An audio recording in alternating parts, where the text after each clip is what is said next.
কি উদ্দেশ্যে? সামনে ঈদ, যেহেতু ঈদের শুভেচ্ছা বার্তা পৌঁছে দেওয়ার জন্য একটা মাধ্যম হলো এখন এই ফেস্টুনের মাধ্যমে। জীবনে আপনি কতগুলো ফেস্টুন ছাপিয়েছেন, আপনি তৈরি করেছেন?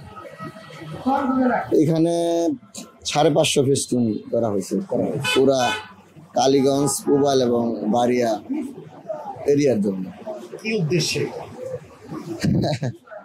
সামনে ঈদ, যেহেতু ঈদের শুভেচ্ছা বার্তা পৌঁছে দেওয়ার জন্য একটা মাধ্যম হলো এখন এই ফেস্টুনের মাধ্যমে জনগণের কাছে পৌঁছানো। এটা আপনি এই পন্থা অবলম্বন করেছেন, ফেস্টুনের মাধ্যমে জনগণকে ঈদ শুভেচ্ছা দেওয়া। এই শুভেচ্ছা দিয়েছেন মানে এইভাবে জনগণ কিভাবে সেইখানে একটা বার্তাও আছে। হ্যাঁ, স্বাভাবিকভাবেই আমরা যেহেতু রাজনৈতিক কর্মকাণ্ডের সাথে জড়িত, আমরা চাই যে জনগণের কাছে বেশি বেশি যেতে, জনগণের প্রত্যাশা আমরা যাই। তো স্বাভাবিকভাবেই অন্তত একটা ফেস্টুন দিলে ফেস্টুনে একটা বক্তব্য থাকে, ঈদের শুভেচ্ছা থাকে। তো যাদের চোখে পড়বে সঙ্গত কারণেই তারা সেই শুভেচ্ছা বার্তাটা পায়। এবং বাংলাদেশ জামাত ইসলামের পক্ষ থেকে। আপনি কি মনোনীত হয়েছেন? আসলে চূড়ান্ত ভাবে তো যখন সংগঠনের তফসিল ঘোষণা করা হবে তখন ফাইনাল বিষয়টা আসবে। আর স্বাভাবিকভাবে তফসিলের আগে এটা চূড়ান্ত না। সেই ক্ষেত্রে সংগঠনের পক্ষ থেকে ইতিমধ্যে যেসব জায়গায় যারা নির্বাচন করবে তাদেরকে প্রস্তুতি নেওয়ার জন্য, জনগণের কাছে যাওয়ার জন্য, জনসম্পৃক্ততা বাড়ানোর জন্য, সেবামূলক কার্যক্রম করার জন্য বলা হয়েছে। তো আমি আগেও ভাইস চেয়ারম্যান নির্বাচন করছিলাম, এছাড়াও জনগণের কাছে যাই। তো সেই লক্ষ্যই মূলত আমাদের এই সামগ্রিক কর্মকাণ্ড।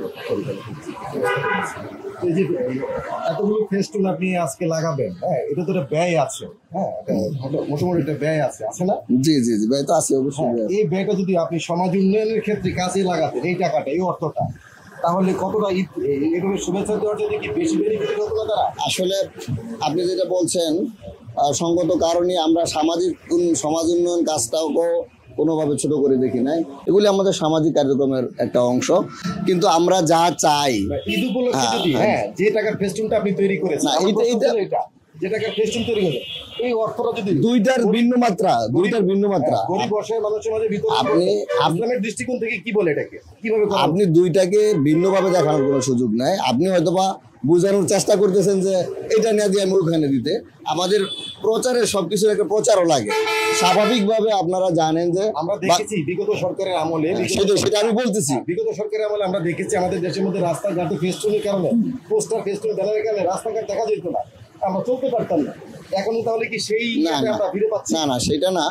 আমরা বিগত 15 বছরে জনগণের কাছে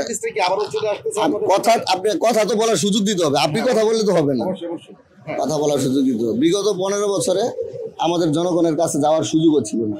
জনগণ আমাদেরকে চায়, জনগণের কাছে যাই। ইতিমধ্যে মানুষের কাছে গিয়ে আমরা বার্তাটা পৌঁছে দেওয়ার চেষ্টা করছি। এখন দেয়ালে দেয়ালে পোস্টার, লিফলেটে নানাভাবে নানাজনে ছড়ায়। তা আমরাও মনে করছি যে আমাদের এটার মাধ্যমে মানুষের কাছে এই বার্তাটা দেওয়া। এখানে একটা স্লোগানও দিয়েছি। সেই স্লোগানের মধ্যে এটাও আছে যে আমরা একটা সুন্দর সমৃদ্ধ জনপদ গড়তে চাই, এবং সেই জনপদ গড়ার যে মিছিল, মুক্তিকামী জনতার মিছিলে আপনিও সামিল হন, সেখানে আমাদের একটা বার্তাও রয়েছে। সুতরাং একটা স্বাভাবিকভাবে নেতৃত্ব এবং আমাদের যেই উদ্দেশ্য সেটা তো জনগণের কাছে তুলে ধরতে হবে, কোনো না কোনো মাধ্যমে তুলে ধরতে হবে। এবং নির্বাচনের সময়ও কিন্তু আপনার পোস্টারের একটা অপশন থাকে না, লিফলেটের একটা অপশন থাকে। তো সেটাই তো এখন এইবার হয়তোবা দেখা যাচ্ছে যে আমরা যতটুকু শুনতেছি যে নির্বাচনের সময় হয়তো এই যে বিষয় সুযোগ নাও থাকতে পারে। তো আমরা মনে করছি যে অন্তত কিছুটা হলেও আমাদের এই বার্তাটা যাওয়া উচিত। আর স্বাভাবিকভাবে এটা তো মানে টাকা জনগণের কাছে এটা যে যাই হোক যে এখানে খরচটা হচ্ছে। প্রশ্নটা হয়তো এখন বুঝতে পারিনি, পূর্ণাঙ্গ প্রশ্নটা সেটা হচ্ছিল যে আমি জানতে চেয়েছিলাম আপনার কাছে যে আমরা জনগণের মধ্যে কর্মের মাধ্যমে জনগণের মন জয় করা, শুভেচ্ছা নেওয়া, হ্যাঁ, এইভাবে ফেস্টুন ব্যানার না, এটাও দুইটাই আছে।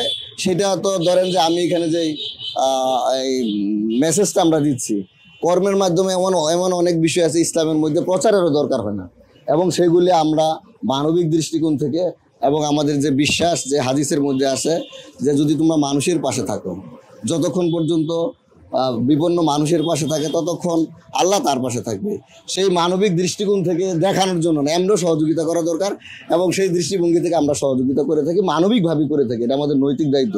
কিন্তু আমরা মনে করি যেহেতু আমাদের নেতৃত্ব এবং আমাদের পলিটিক্যাল যেই আইডেন্টিটি এটাও মানুষের কাছে যাওয়া দরকার, সঙ্গত কারণেই আমরা সেইভাবে যাওয়ার একটা সুযোগ হয় না।